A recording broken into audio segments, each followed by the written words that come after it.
Famine is no pharaoh's friend, just ask Cleopatra or Ptolemy III. But those rulers may have had more to blame than just bad luck. According to a new study, volcanic eruptions around the ancient world likely suppressed the Nile's annual floods, critical for agriculture, by altering rainfall upriver in the Ethiopian highlands several times from the 3rd to 1st centuries BCE. The climatic consequences of those eruptions may have helped trigger tax riots and other forms of social unrest, social scientists say. This is a terrific combination of scientific and humanities research, says Graham Oliver, a historian at Brown University who wasn't involved in the new analysis. It's a really important contribution to our understanding of the ancient world. Long before the use of sophisticated irrigation equipment, those along the lower Nile relied on natural flooding in the late summer and fall to deliver water and fertile sediment to the floodplains where they farmed their crops, says Francis Ludlow, a historical climatologist at Trinity College in Dublin, Ireland. Without the floods, the soil became parched, boosting the risk of crop failure the following year. On average, 85% of the Nile's flow originates from rains in the highlands of Ethiopia.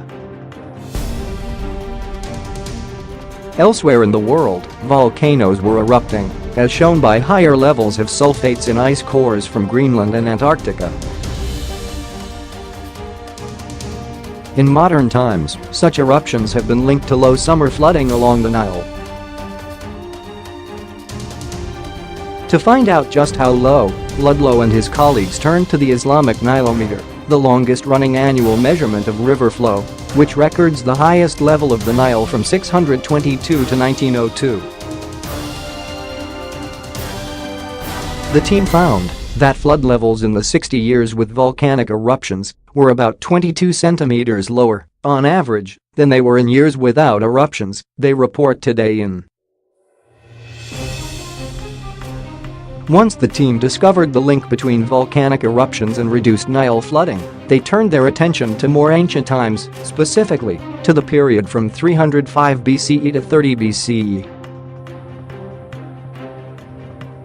When Greeks ruled a dynasty centered in Egypt, they used climate simulations to estimate the effects of volcanic eruptions on summer monsoon rainfall in the Ethiopian highlands.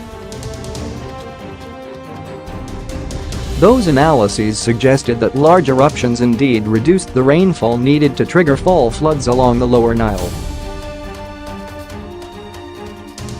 This likely happened when volcanoes spewed sulfur dioxide wafted high into the atmosphere, scattering sunlight back into space and briefly lowering global temperature and changing precipitation patterns, among other effects. It's clear that volcanic eruptions systematically suppressed Nile flow, says Joseph Manning, a historian at Yale University and co-author of the new analysis.